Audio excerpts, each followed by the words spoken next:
Alright, welcome to Scroll 33, nephews. If you haven't already, hit that like button, leave a rating, follow the podcast, follow the scrolls, all that good stuff. It's 9:29 a.m. No vest today, just a pack, and I'm out here walking.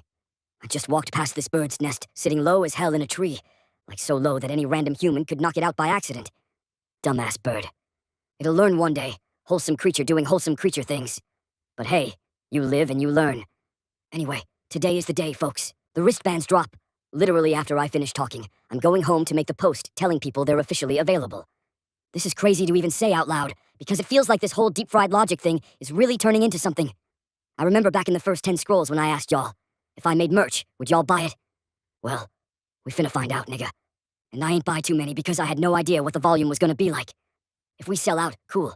If not, hey, we learning. But look, I need y'all to understand something. I've made $180 total from DeepFriedLogic. And that's all tips, all these videos, all this comedy, all this philosophy, all this dumbass wisdom. I've been doing this for the love of the game, bro. Straight passion, no check attached. So when you buy these wristbands, don't buy them for the brand. Nah, buy them because you support Unk. Nigga, I am broke. I'm putting everything I got into this. I need y'all to buy these hoes, bruh. Help restore the idea that being a real nigga is still worth something. There is a reward in being a real nigga. There is honor in it. And honestly, these wristbands might help you get some hoes. I can't prove it, but I feel it in my spirit. Anyway, it's windy as hell today. And this morning I kinda got in my feelings, bro. Since I've been on this grind phase, I don't hang out with many people no more. And I got certain friends I don't wanna hang with because I don't want them seeing what I got going on. Y'all love this content because y'all don't know me in real life. But my real life friends, they might see this shit and get weird, get envious, treat me different. I don't want that. And I had this one homie, my dog, the one friend I would hang with all the time. And this nigga been leaving me on red, like, repeatedly. And I'm sitting like, damn, bro, what's up with you? He got a girl now. He busy. He living life. So I texted him like, aight, bro, I gotta respect myself. You got me feeling like a groupie.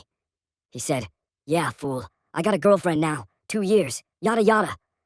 And I ain't gonna lie. That hurt my feelings. I didn't show it. But I felt it. Friends are hard to find as you get older. I'm not trying to get in a relationship right now, so the bros usually fill that void. And now that void open as hell. That was the one nigga I could be fully ignorant with. Talk shit, laugh, be stupid. And now it's just gone. Nigga busy, nigga in love, nigga a small-time drug lord. Life changed. And it made me realize, you can have followers, validation, momentum, and still be lonely. This season of my life is supposed to be lonely though. I'm grinding, but damn, it still hurts.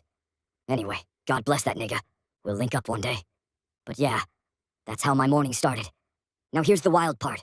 I was walking earlier and I walked past a badger, a real one, just out here living its life.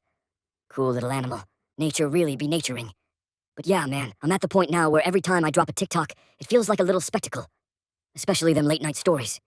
It feels like the neighborhood gathering, like everybody pull up to hear what I'm talking about tonight. I ain't gotta post 4 times a day anymore. People know my voice now. People get my perspective. They know what to expect. Wild, chaotic, but meaningful. These little thoughts that pop into my head turn into gems. This morning I was taking a shit, and boom, a script. I get on the toilet and the back of that hoe be cold as hell. And if you shirtless, you already know you hovering like a broken action figure, so your back don't make contact. But the toilet's supposed to be a throne. And if you can't lean back on the throne, is it really a throne? No. So here's game. Take your pants and drawers, hang them on the back of the toilet, and lean back like a king. No cold porcelain. Comfort unlocked. Quality of life +10. You're welcome.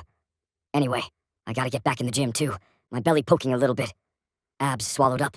It's bad. I'll preach discipline all day, but bro, I struggle too. I'm human. And the DMs y'all send me?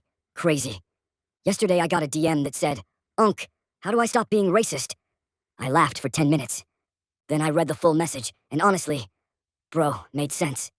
And I ain't gonna lie, I kinda understood what he meant. Because I have gotten messages from white dudes saying, you're my favorite, you're not like the others. Which is insane.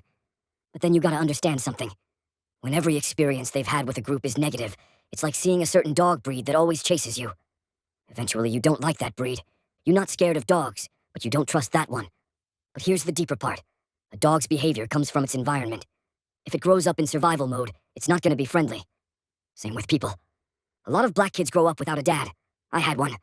And that alone puts me in a whole different category in their eyes. I got disciplined. I came home with a C one time in kindergarten, one time, and got my ass whooped so bad I ain't never seen a C again. My dad raised me to be respectful or get folded. A lot of people didn't grow up with that structure. So when they see a white boy with two parents, stability, comfort, they jealous low-key. Not in a hateful way, in a you got everything I wanted way. So they're not sympathetic to you because they assume your life easier. Right or wrong. That's how it is. And then pack mentality kicks in. Niggas act cool one-on-one, but when they get around the group, they transform. Gotta show out. Gotta roast. Gotta perform. Hate that. Me? I'm a sniper roaster. I'm not hitting you with machine gun jokes. I'm hitting you with the one shot that leaves you spiritually leaking, like that one ugly dude in high school who tried to call me ugly. I took a deep breath, set the moment, made sure everyone was focused, and said, "Bro, you can't call me ugly." Crowd exploded. Life changed. Anyway, yeah, people different, everywhere. Suburbs, hood, New Orleans, Oakland. Everybody their own thing. Switching topics. I kinda like white boy hobbies. I was watching hockey with a friend. Bro was breaking it down for me. The skill, crazy. They fighting on ice skates? Imagine being athletic and gliding. Kayaking, elite. Beer-sipping sports, elite. Baseball, sleepy greatness. Golf, peak slow vibe energy. If you don't have at least one white friend, go get one. Your life becomes 3D. Also, shout out to Mexican people. I gained hella Hispanic followers this week. One thing about them, they can take a joke and give one back. Dark humor, blue-collar attitude, loyalty. That's family. I want to learn Spanish for the sole purpose of flirting when I go to Latin America. I want to be bilingual unk. Latinas. Beautiful as hell. Never dated one. Still want to. But they spicy as hell, and I like peace. So we'll see. I also want to date international. Japanese girl. Brazilian. Man, I want the world. Or maybe I'm just horny. Not sure. Anyways. Would DeepFriedLogic hit in Spanish? What if I made DeepFriedLogic Espanol, or a Portuguese version? Arabic version? Hindu version? Would that shit translate? Will people in other countries be able to relate to my stories? I feel like they could. We'll see. Anyway, depending on how these wristbands sell, I want to drop beanies next, hoodies eventually. Test the market first. I'm just dreaming out loud, guys. One more thing I want to say. One thing that pisses me off. When niggas say all my scripts are A, I generated. Bro, I've been a writer. Before A, I existed. I've been knowing how to take regular life and make it cinematic and comedic. A Latina woman came in lost the other day.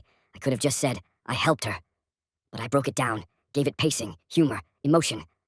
I turned that moment into a movie. That's talent, nigga. The voice just reads it clean. That's all AI does. Format. Not create. If you think you can recreate DeepFriedLogic by typing, write me a story, go ahead. I'd love to see you try. My perspective is unique because my life is unique. You didn't grow up in the suburbs, but go to school in the hood. You didn't quit D1 football. You didn't have your first love lose her virginity to your homie. You didn't live my pain, so you can't write like me. Anyway, man, the scrolls are behind the scenes. This is the real me. The audience here is smaller, so I get personal. When I get home, I gotta type a script. Takes at least an hour. I'm working hard, bro. Hating-ass niggas don't do shit but talk. But with that being said, if you rock with Unk, buy a wristband. $8.99 plus shipping. Help your boy out. As always, keep God first, be a real nigga, do the right thing, and don't stop. Because once you stop, your dreams stop. Have a good day, nephews.